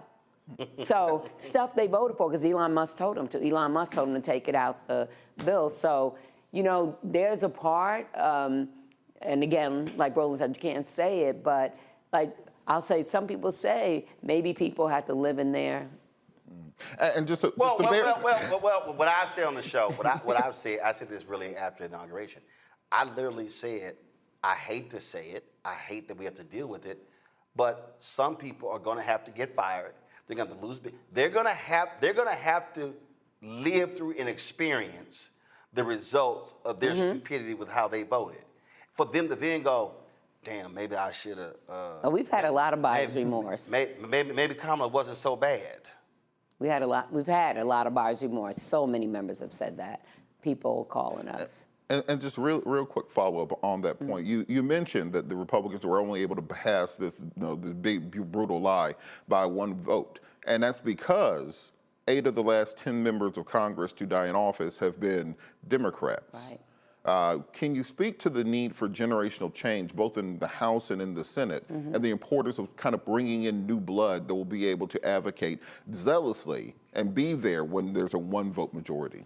Well, I think we always have to bring in new blood, but also I think we need the Maxine Waters of the world and the Jim Clyburns of the world also. I think it needs to be a mix of people, but, you know, each Congress, you know, infusing the, you know, Maxwell Frost and, you know, some of the other people that, Lauren Underwood, some of the other people that have come in. But I think we need a mix of people because, like, when I came in, I wasn't young like Maxwell, but I liked that I had John Lewis and Elijah Cummings and all of those guys, Cleaver, to learn from. I think that was a good thing, too. They mentored us, like we're mentoring some of the, you know, other people. But yes, I think it's always good to have an infusion of new blood, new ideas, new energy. But I know I work hard, and I know Maxine Waters works hard and is not outworked. So yeah, my position on that, Nola, get ready, which means turn your damn microphone on. Nola, yeah. Is listen, there are members who are in their 70s and 80s who are vigorous, who can do the work. Yeah, my parents are 78, and they out there doing stuff that a lot of 40 and 50 years can't do. But if you are a member and you're consistently ill and you are, it's hard to get around. I mean, that's a whole different conversation. It's just like if I hear Senator Fetterman complain one more time about, oh, my Senate duties and they want me there for a vote. You ran. That's actually part of your job to show up to vote on what you think is meaningless. And if you don't think that's important, go get another job. I mean, I don't care what it is. And like for us, we're so tight. We need everybody to come in. And we had someone come in that just had surgery, someone that just had a baby. They all flew back, you know, to be there. So we need everybody because it's so tight. And actually, the day we lost by 1 vote is when Representative Conley died. Exactly. Yep. Yeah. Nola. Congresswoman, thank you so much for all the work that you were doing. And, you know, it's a very interesting conversation about buyer's remorse and FAFO. But, you know, I'm seeing a trend where there are a lot of white males who are kind of congregating together as if the hope for the party can only be through a white male, as if, well, we tried this black lady, it didn't work out, so then, you know, we have to go back to the thing that we know. And that thing might be the only thing to get the farmers and the people that have buyer's remorse to possibly vote Democrat. I actually do not believe that. I think that is a mistake, and, you know, for the party to pivot that way. So my question is for you. You know, when they come in and they have conversations with you about buyer's remorse, what do those conversations look like? Are you talking about race? Are you talking about gender? Because those things really did factor into it. I mean, yes, there is a history of deep red Republicans voting against their own interests. But right now, in the age of Trump, I personally believe that there's a element of cultism, the way that they will respond and do whatever he says, no matter how he treats them. That's not an easy thing to penetrate. Right. And then that's also built on top of racism and white supremacy and all of that. So how do you see a way to penetrate through that if the leader turns out to be another person of color? Well, the buyer's remorse I'm speaking about has really come from Republicans more so than Democrats. I said farmers that have been in my office and other people, not so much from Democrats, but yes, I think fear and racism, prejudice, whatever you want to say, went into why Vice President Harris didn't become President Harris. But I think that the way this is going down, I will be so shocked if we don't flip the House. If they keep going like this, we could even, flip the Senate, who knows. But it's hard to say what people do, because I agree with you, that is like a cult. There are still people saying, give them a chance. Give them a chance. And, when you look at some of his rallies and different things like that, or even things I've seen on TV, there's people of color, Black people, Latinos, still taking up for him too. And I just cannot, well, we have, people on the other side of the aisle, Black reps, male, voting for all the policies. It's unbelievable. It is, and I'm going to play a couple of clips next. The meeting he had with the German Chancellor in the Oval Office today was just pure ignorance, literally insulting him even when it comes to tomorrow being D-Day. But that's what happens when we have. I'm trying not to cuss. I've been.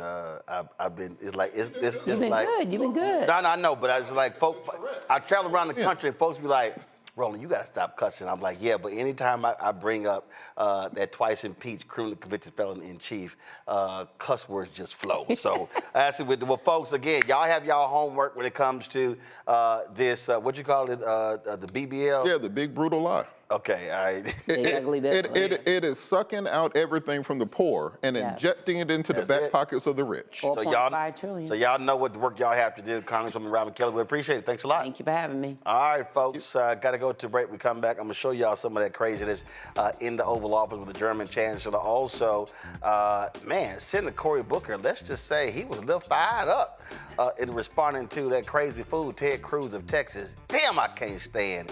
He's one of my two damn senators. Lord, have mercy. Trust me. I could be deaf, dumb, blind. They could roll me in, and I would never check his name. That's just not gonna happen. We'll be right back. Roland Martin Unfiltered on the Black Star Network. This week on A Balanced Life with Dr. Jackie, we're talking all things faith, family, and fatherhood. Men step in and out of our lives in a variety of ways as fathers, uncles, cousins, and different ways in which we enjoy their company and presence, and in other ways when they get on our nerves.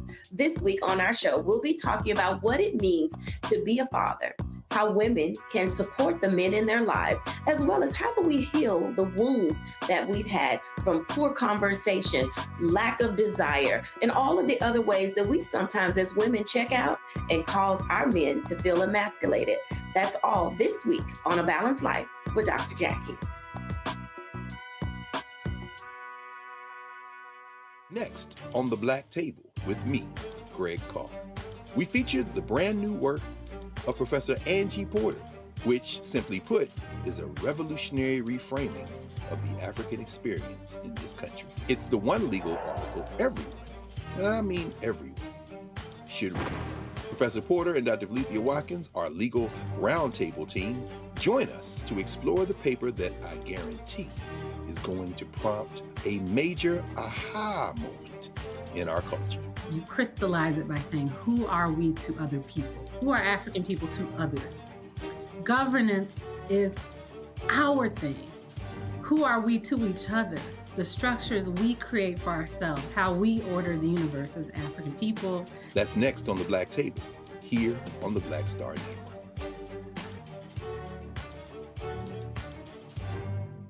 On the next Get Wealthy with me, Deborah Owens, have you ever had $1 million idea and wondered how to bring it to life? Well, it's all about turning problems into opportunities. On our next Get Wealthy, you'll learn of a woman who identified the overload bag syndrome, and now she's taking that money to the bank through global sales in major department stores. And I was just struggling with 2 or 3 bags on the train. And I looked around on the train and I said, you know what? There are a lot of women that are carrying two or 3 bags. That's right here on Get Wealthy, only on Black Star Network. We begin tonight with the people who are really running the country right now. Now, Trump is often wrong and misleading about a lot of things, but especially about history. Donald Trump falling in line with President Elon Musk. In the wake of the unsettling news that MSNBC has canceled Joy Ann Reid's primetime show, The Readout, Roland Martin and the Black Star Network would like to extend an invitation to all of the fans of Joy Ann Reid's MSNBC show to join us every night to watch Roland Martin Unfiltered, streaming on the Black Star Network for news, discussion of the issues that matter to you, and the latest updates on the twice impeached, criminally convicted felon-in-chief Donald Trump and his unprecedented assault on democracy, as well as co-president Elon Musk's takeover of the federal government. The Black Star Network stands with Joy Ann Reid and all folks who understand the power of Black voices in media. We must come together and never forget that information is power. Be sure to watch Roland Martin Unfiltered weeknights, 6 p.m. Eastern at youtube.com/Roland S. Martin or download the Black Star Network app. This week on The Other Side of Change. We are here talking about the unfortunate case of 30-year-old Adriana Smith, who was diagnosed and pronounced as brain dead at 9 weeks pregnant and is being kept alive by the state to carry this pregnancy out to full term without any input from her family. It's a really harrowing example of the lack of bodily autonomy we have in a post-war world, and we're going to dream bigger. Join us on The Other Side of Change, only on the Black Star Network.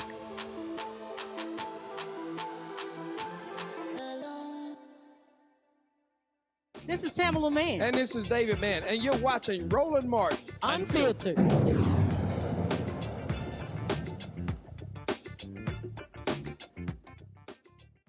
It must be embarrassing to be a world leader, and then when you come and meet with the occupant of the Oval Office, he says really dumb, stupid stuff. German Chancellor Merz was in there today, and I love how petty he was. He presents Trump a certificate of his grandfather being a German citizen. You knew that was him trying to let his ass know you a tether. You are the you are immigrant child. Listen to this, y'all. This is the birth certificate of Donald Trump's grandfather, born in 1869, close to Bad Dürkheim. Right? Yeah. That's called and his serious. Christian name was Friedrich. Right? That's serious German. Serious right? German name. That's serious German. Bad Dürkheim is serious German. But I want to thank you very much for, first of all, I want to thank you for that. That's My beautiful. pleasure. Thank you very much. Thank you again. Fantastic. We'll put it up in a place of honor. Yep. I don't know, maybe we can, let's see. You know damn well he ain't like being reminded that your ass, you and your family really ain't from here. But to show you how stupid, how really stupid this man is, and y'all, I don't mean like casual stupid. I mean, Donald Trump really is a stupid individual. He made this crack about D-Day coming up. It's some. Do y'all understand what would happen if Biden or Obama had literally insulted an American ally like this dumbass did? And the German chancellor had to respond to him in a nice, cordial, but I think I'm sitting across from a dumbass move. Listen to this. And I'm here, Mr. President, to talk with you later on how we could contribute to that goal. And we all are looking for measures and for instruments to bring this terrible war to an end.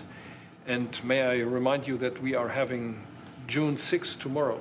This is D-Day anniversary, when the Americans once ended a war in Europe. And I think this is in your hand in specific, in ours. That was not a pleasant day for you? No, that was not a pleasant. This was not a great in day. the long run, Mr. President, this was the liberation of my country from Nazi dictatorship. That's true. So, that's true. And we know what we owe you. But this is the reason why I'm saying that America is again in a very strong position to do something on this war and ending this war. So let's talk about what we can do jointly, and we are ready to do what we can. And you know that we gave support to Ukraine, and that we are looking for more pressure on Russia.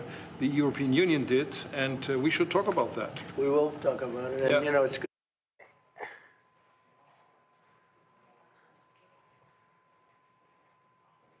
Nola, you don't sit here and say, "Man, what a good day for y'all." That wasn't a good day for you. This man is uncouth, Nola. Uncouth is a very nice way to word it. I think Chancellor Merz was very composed. He was very European in a way that, you know, he schooled Donald Trump on multiple things. And I just want to point out, Donald Trump mentioned, you know, a very German name like Durkheim. If he knows anything about Emile Durkheim, which I probably doubt he was talking about, just FYI, he was French, but I'm going to go back to Merz and that comment. You know, it just shows that Trump is a very ignorant man. He's very unintelligent. He is not a curious person. He's not interested in learning. You know, probably, I can't say for the first time we have someone in the Oval Office. I mean, there have been some American presidents who just aren't curious. They just sit there and occupy the office. But he tries to come off as intelligent. You know what I mean? It's like the person who tries to seem a certain way, and they try to impress you, and you can see right through it. But enough is enough. I mean, the way that this man continuously embarrasses the entire country in the Oval Office. I literally just read something that said that the United States that our reputation is less favorable in China. The first time in history this has happened. So things like this has real consequences. You know, when you have someone in the Oval Office who doesn't know what they're talking about in terms of international affairs, global history, foreign policy, all of these things have consequences. And that's what I'm really concerned about. As we talked about the travel bans earlier, again, these things have consequences. These countries, and I want to talk about Afghanistan specifically, and then I'm done. Well, actually, hold on one second. I'm gonna come back to that in a moment. But I want to go to Robert here on that particular point. A toddler is literally sitting there. I mean, you don't insult an ally. Man, it wasn't a good day for y'all. Well, welcome to a segment I call Too Much Information with Robert. This wasn't accidental. He wasn't being dumb. He wasn't being obtuse. The chancellor made a power play on Trump, and that was his payback. He was being petty as normal.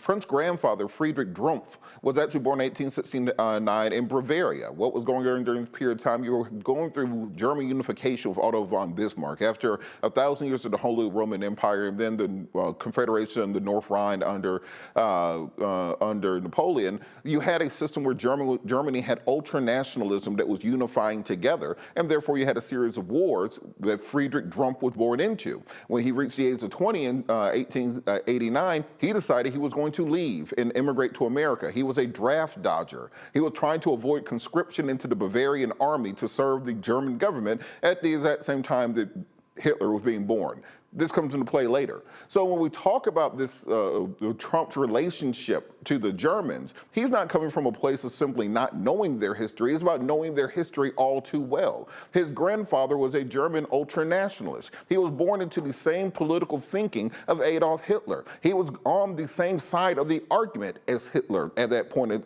as Hitler was at that point in time. So when you're looking at President Trump's opinion of what he sees as opposition, who now leads the German government, when he says that wasn't a good day for you, he was essentially saying that the wrong guys won the war.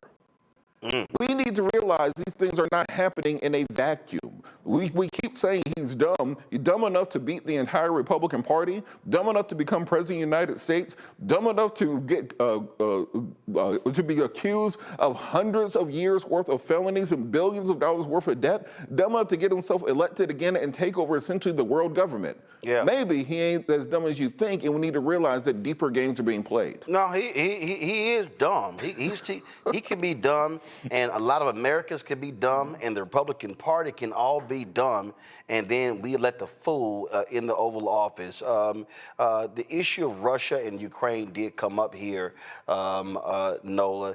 And again, this is where the German chancellor had to educate this fool about this very issue, because as I played earlier, he's trying to say, hey, we can do more to actually end this war. Listen. With you later on how we could contribute to that goal. And we all are looking for measures and for instruments to bring this terrible war to an end. And may I remind you that we are having June 6th tomorrow. This is D-Day anniversary, when the Americans once ended a war in Europe. And so I wanted to play that because we knew what happened when Afghanistan, the war just going on and on and on, finally drawn this thing to a close. The German chancellor literally sitting here saying, okay, I need you to step the hell up, but you don't want to do that because, frankly, Trump spends more time crapping on Zelensky in Ukraine because he's literally in Putin's pocket. Yeah, 1,000%. And I just want to, clarify something. I actually don't think Donald Trump is dumb. And I'm using my words very specifically when I said I think he's ignorant and uncurious. I actually don't think it's that deep with him. My entire dissertation is about Trump. I am a Trump watcher. I understand his words. I study them. I understand what he does know, the things that he's interested in, and it's not very much. So if he has a deep understanding of international relations regarding Germany's history like that, I would be absolutely 1,000% surprised. I think the things that he's good at bullying, right? He's good at playing a version of the dozens, but I just don't think that there is a lot of substance there. And to the point of Russia and Ukraine, in a way that Chancellor Merz brought in the fact that, hey, America stepped in, and this is how this day was won, because America stepped in, they stepped up and did what needed to be done. And what I also think that the chancellor is getting at is we just can't sit on the sidelines. Like today, Trump had made a comment about sometimes you just got to let them fight it out, Well, actually, no. In this particular situation, they have been fighting it out for years. And how do I know that? Because I have been talking about it from day one. I don't think that he has any interest, again, going back to his uncurious nature, to the fact that he doesn't even want daily briefings. He just doesn't have the interest to be a president of the United States. Like I said, that boy dumb. That boy dumb. I mean, we already know he can't read. I just think he's ignorant. I mean, Okay, fine. You can call it ignorant. You can call it. What's your other one? Uncurious. Well, you can be ignorant, uncurious. That boy dumb. Joe Madison always said you got to put it where the ghost can get it. Make it plain. That boy is dumb. And let's be real clear. Only a white man / orange man in America could get to the point where he is, because you know what? white folks in this country bought his BS. He treated the presidency, he treated the campaign like it was The Apprentice, and these fools actually believe he was a successful businessman. They fell for the okie doke, and now they are and now they are complaining, and they running to people like Congresswoman Robin Kelly. Can y'all help me? And again, they real nice. That's why every time I see one of these folk getting sent back to the country, and they say I supported Trump, I go thoughts and prayers. Thoughts and prayers. Yeah. Every time I see one of these folks who got fired lose their job, but I supported Trump, I go thoughts and prayers. I have absolutely no sympathy for them because we all told them it was all there, and they still voted for that dumb, uncouth, ignorant, unserious fool. That's who he is. And we've now had to now watch this back and forth between this other fool, Elon Musk, who must have had a ketamine attack, as they are sitting here going back. Now this fool Elon calling for Trump to get impeached. Trump is threatening to pull all his government contracts. So now we got the world's richest man, who's a drug addict, going against this complete fool who wears a diaper, who poops in his pants because too much Adderall, allegedly. And we got all that going on, and I'm sitting there going, are y'all serious? I mean, well, on this episode of The Real Housewives of the White House, apparently what had happened was Elon Musk had started knocking down Stephen Miller's wife. And then when Elon Musk left 6 days ago, Stephen Miller's wife left with him because people believe she may or may not be one of Elon's brood now. And that is what facilitated... Well, she was married to Dracula. And that may have facilitated the beginnings of these falling outs. Steve Bannon started talking about this over a month ago, where he said Elon will be out. So this was part of that Stephen Miller, Steve Bannon cabal that decided that they could not execute their full ultra-nationalist agenda. Now, it's not that Elon was the good person in this situation. Elon essentially put the American government to a point where he is too big to fail. We have astronauts on the International Space Station right now. We cannot get them without Elon Musk. Oh, Elon, right. Matter of fact, I think he announced he's pulling his rocket. I mean, this is his other dude said. This other dude said, "President versus Elon. Who wins? My money's on Elon. Trump should be impeached, and J.D. Vance should replace him." Elon goes, "Yes." Listen, look. My mama told me a long time ago, when Nola, when two crazy ass white men are fighting, don't get in the middle of it. That's very specific.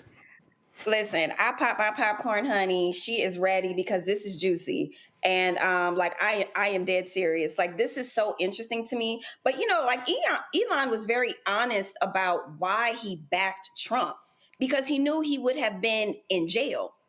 Like, he was very upfront and honest about that. So when he looks around he would have been in jail. He would have had to account. Right. He had to be accountable for a lot of the things that he was doing, right? Because he was kind of like operating with impunity, pretty much. So he understood that he had to align with Donald Trump to keep his interests safe. Okay, and so anybody, and I know Stevie Wonder saw this coming.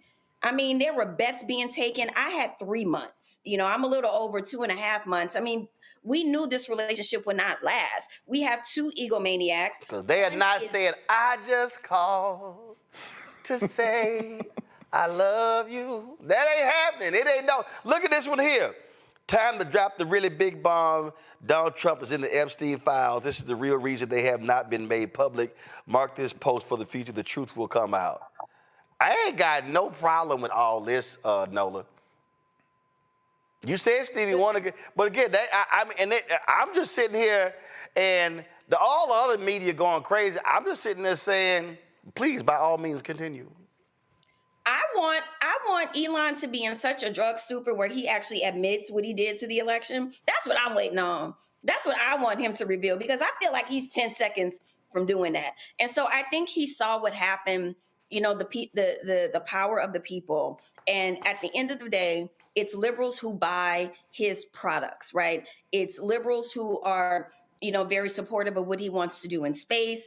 He, in many ways, he went against his own interests, and he saw that in a very real way. And Tesla checked him in a very real way. So a lot of this backpedaling, I actually don't know how much I believe this is actually real. I feel like we need to see more, but Trump is very vindictive. He probably beats you in petty, Roland. I'm not certain, but this is going to be ugly before it gets fixed. And Steve Bannon is having a field day, honey. He out there, he cannot stand Elon Musk, so he's having a field day.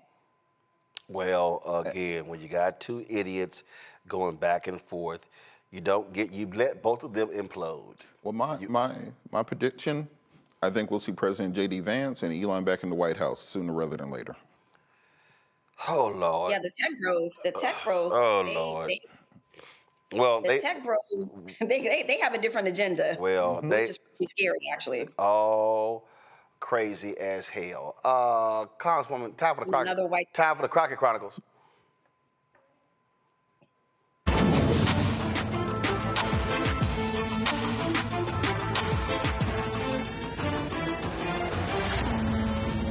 While these two egomaniacs are going back and forth, Congresswoman Jasmine Crockett was like, I told you. It is interesting that we're talking about bypassing Congress. It seems like that's all that has happened, actually, this Congress. In fact, it's why we've had to spend so much time in courts. And thank God that we at least have one branch of government that has decided not to abdicate their duties and has decided that there are things such as, impoundment. And so when Congress does make a decision or does sign something into law or has been signed into law by a president, that you can't just bring in your good little friend who helped you get elected to the tune of $300 billion or $300 million and say, hey, guy, you get to do whatever you want to, despite what these duly elected people have done. But I digress. But I am going to get back to Elon, because Elon is looming over every single Doge hearing. You know why? Because that's supposedly what Elon was heading up. But now they don't want to talk about Elon, because Elon now is a little upset. There's a family spat that's obviously going on, and it is going to play out, it seems like, all over Twitter. But nevertheless, let's talk about some of the things that we should be talking about. And you know what? Every time I come in here, I really do wonder, what is the point? Like, why are we here? Because it doesn't seem like we're doing efficiency, right? Like, have we seen Elon? No. Have we seen anybody that works for Doge? No. But we're in the Doge subcommittee and we're talking to everybody but the Doge people. So to hear the comments about Stacey Abrams, it really got me going. And a lot of times when we come into this hearing room, it's all about politics. And it made me think that there was an issue most likely with Stacey, because someone actually brought up the fact that Stacey has run for governor a couple of times. And it seems like there's a gubernatorial race that's coming up in Georgia, and nobody knows whether or not Stacey is going to run. So why not muddy the water if we can, to hopefully keep a strong Black woman down? But again, I digress. So let's talk about the things that we could be talking about while we sit here in the Doge committee. It seems like we could be talking about things like efficiency or oversight. When announcing this hearing, the chairwoman stated the Doge subcommittee would, quote, continue bringing long overdue transparency and accountability to those who abuse tax dollars. But so far this Congress, Republicans have focused their oversight responsibilities on things like defunding Big Bird, as well as attacking, of course, trans kids, because they're really the big threat that we have. We could be talking about how the Trump administration is ignoring these court orders, deporting American citizens, or targeting members of Congress for prosecution, or how Trump signed an order deregulating the cryptocurrency industry just as his family launched a digital currency. We could be having a hearing on how Trump fired members of the National Labor Relations Board for bringing a suit against Elon Musk, or how the Trump administration dismantled the Office of the Federal Contract Compliance while the office was investigating Tesla for alleged racial harassment, or how Trump dropped lawsuits against numerous large companies after they donated to his inaugural fund. We could have a hearing on whether Trump violated the emoluments clause when he not only, it seemed like he asked for a $400 million jet from a foreign government. Trump has put a for sale sign on the lawn of the White House and has allowed wealthy donors to dictate how the government operates. That's what we should be having a hearing about, but nope. They're here attacking nonprofits that deliver food to seniors and disabled folk, provide child care and elder care for working families, job training for teens, and shelter for the unhoused. The Republicans and their witnesses have accused nonprofits of being, quote, radical and, quote, addicted to government money. And listen, I try to find agreement where I can. So I am going to say that I absolutely do agree with that statement to a certain extent, because there is a nonprofit by the name of the Heritage Foundation. And last time I checked, the Heritage Foundation, they are the authors of Project 2025, and we are living through the hell of Project 2025 right now. And something tells me that that's a bit of a partisan thing, because they said it was the conservative playbook. So as far as I'm concerned, I don't know why we would ever look at the Heritage Foundation and think that it's anything but radical and, quote, addicted to government money potentially. So Ms. Yentl, before I do that, I'm going to come to you because I want to make sure that I get these things on record. I have a unanimous consent, Madam Chair. It says Donald Trump allegedly asked aides whether Elon Musk's Doge promises were all bull, and then you know what the rest of it is. Unanimous consent? Without objection. Thank you so much. I have another one from CBS News. Despite Trump's promised cuts, U.S. spent more than $200 billion more in the first 100 days than last year. If some reason we focused on some efficiency, we may have more money to work towards this deficit that some of my colleagues say that they're concerned about. And I guess, Ms. Yentl, I'm gonna run out of time, because if we were gonna focus on this deficit, then maybe you wouldn't have your own friends coming out and talking about how we're gonna have to lift the debt ceiling $5 trillion, because how else can we pay for the billionaires to keep more money in their pockets? Thank you, and I will yield. That's how you read them. We come back, we're going to deal with something come out of the education department. Speaking of dumb, we put a wrestling executive over the education department. Not smart. Oh, I'm sorry. He's unserious. He's an idiot. Idiot. I call him uncouth. All right, we're going to deal with that when we come back. Don't forget to support the work that we do. Join our Bring the Funk fan club. If you want to contribute to the show via Cash App, use the Stripe QR code. You see it right here. That's the QR code there. I'll go to blackstarnetwork.com. You can also send a check and money order to make a check payable to Roland Martin Unfiltered, P.O. Box 57196, Washington, D.C.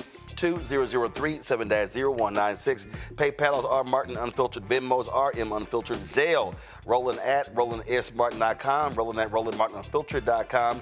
And download the Black Star Network app, Apple phone, Android phone, Apple TV, Android TV, Roku, Amazon Fire TV, Xbox One, Samsung Smart TV. We'll be right back.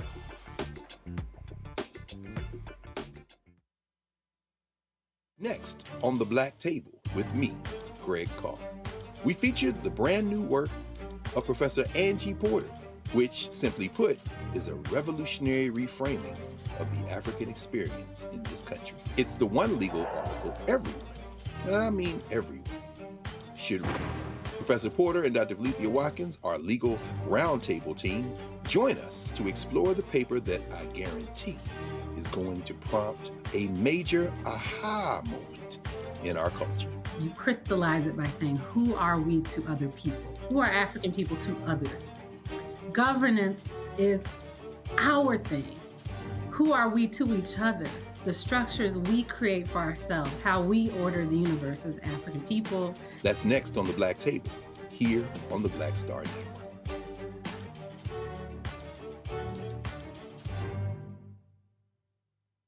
Bruce Smith, creator and executive producer of The Proud Family, Louder and Prouder, and you're watching Roland Martin Unfiltered.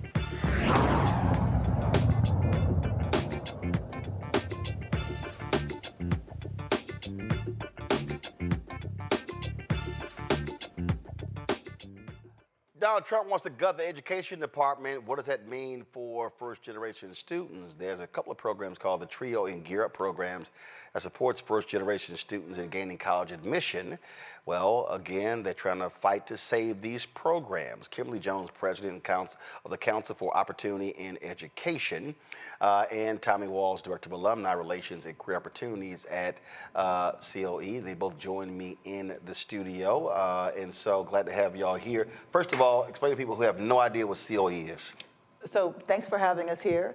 COE, we are a national membership organization that represents the interests of first-generation low-income students who are being served by the federal TRIO program. Now, is it first-generation low-income students or first-generation and low-income students? Depends on the program, but by and large, 2/3 of all of our students are both first generation to college as well as low income, which is federally defined as 150% of federal poverty guidelines. You know, I was having a debate. I can't remember with somebody. I don't know whether it was on social media somewhere, and I kept trying to tell these fools that yes, even in 2025, we are still seeing first generation people going to. I know what it was when I was debating them fools talking about the housing initiative when they got mad because these idiots were talking about that Vice President Kamala Harris's proposal to help folks when they come to housing. When she said first generation, they were like, "See, she talking about immigrants." I was like, "No, fool, she's talking about the first generation of people to own a home."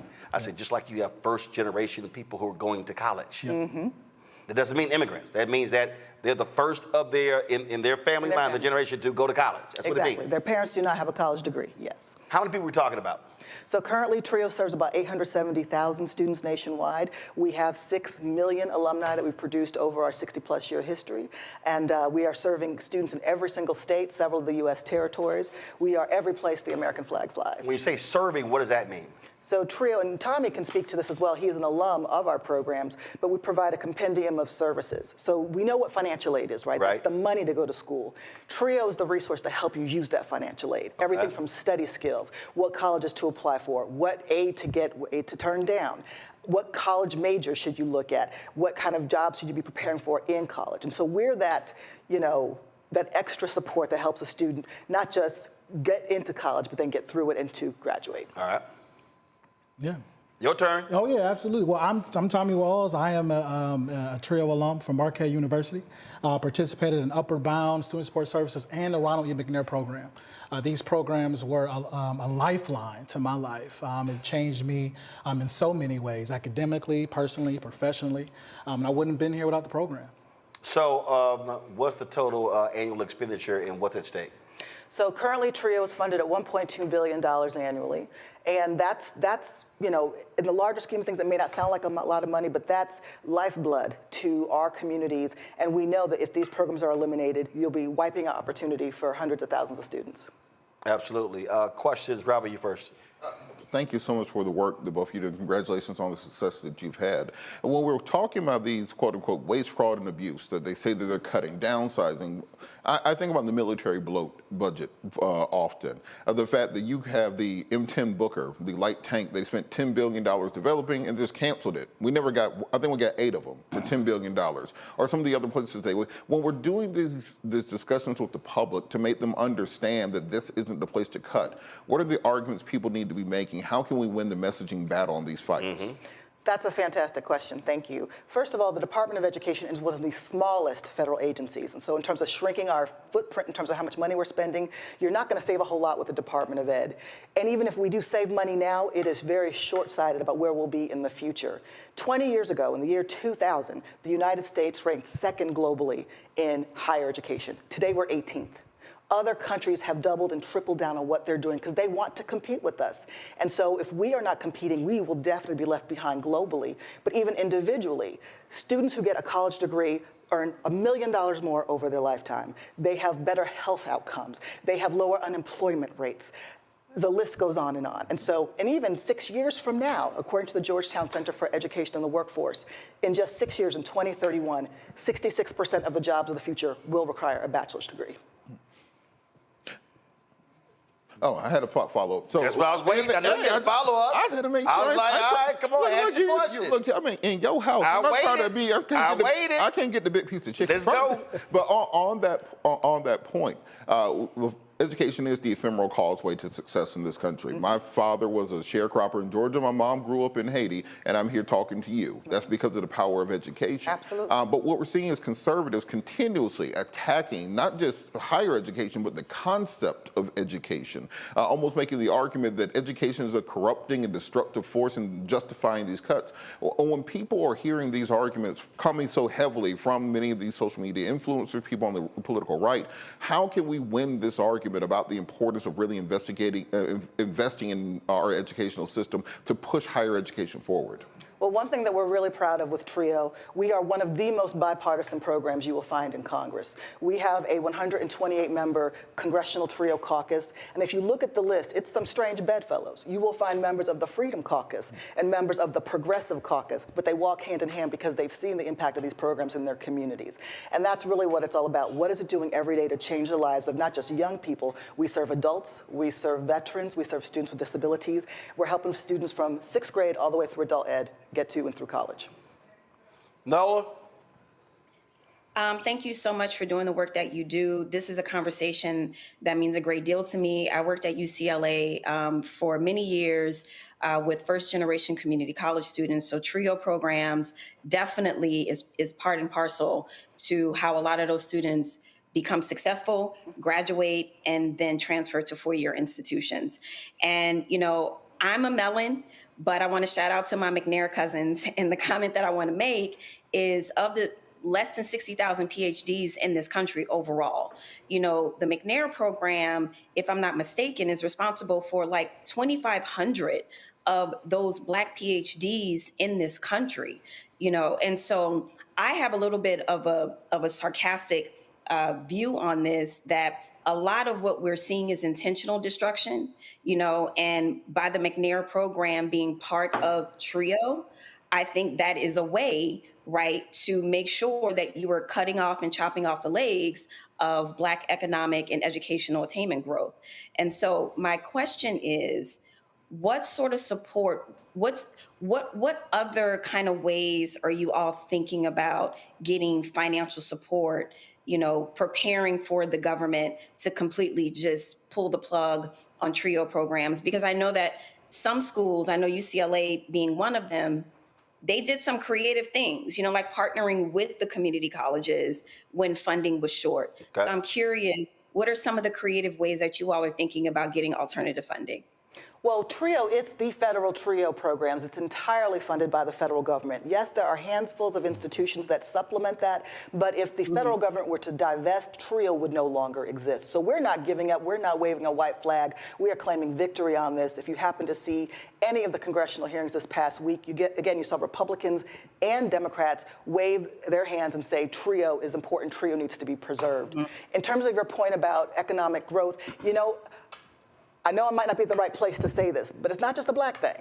The joke is, people think when they target these programs, they're just going after the Black and brown kids. But the reality is, the largest racial category of students served by TRIO, in fact, are Caucasian, because poverty does not know color. Right. And so just like you're seeing with the reconciliation bill that wants to claw back on Pell Grants, that wants to claw back on how much student loan forgiveness people can get, this is an attack on poor students who want to get an education. Well, so what do you need people to do? Please visit our website, coenet.org, to learn more about us and the fight and how you can help us and move forward. All right, sounds good. We sure appreciate it. Thanks so much. Thanks for having us. Folks, today, Compton High School had a special visitor at their graduation after one of their fellow classmates. She slipped a note at an event to the former second gentleman, Douglas Imhoff, a personal note asking his wife to drop by their graduation. Well, today, those Compton students did that. They could thank Mashay Causey for doing so. This is what happened at Compton High School. So students, is it okay if we bring up the vice president so we can give her her diploma? There we go. Let's start a little bit. Board members? To be had to be pretty cool there. Now the vice president did not give a speech. She spent more than an hour at the graduation taking selfies with the students and their families, and so that was pretty cool. There was a video that was posted between the both of them that I thought was pretty funny. Check this out. Hi, can you come to my graduation, please? Of course. Today, Tarrant County Commissioners There was a rope line, and she was working my shade was working it. She handed Doug a note, and then all of a sudden, Doug was like, I passed on to the wife. So pretty cool there. The vice president, she's skipped a lot of political events. She wasn't at the California State Democratic Party annual event last week. She hasn't done many of those events, but pretty cool deal for her to drop by the Compton graduation. Folks, we're going to show you tomorrow the back and forth between Cory Booker and Ted Cruz. We're running out of time here. Let me thank Noah. Let me thank Robert for being here as well. All of our guests for being here as well. Folks, if you want to support the work that we do, remember, we talk about stuff other people don't talk about. We don't waste our time with the same nonsense as mainstream media.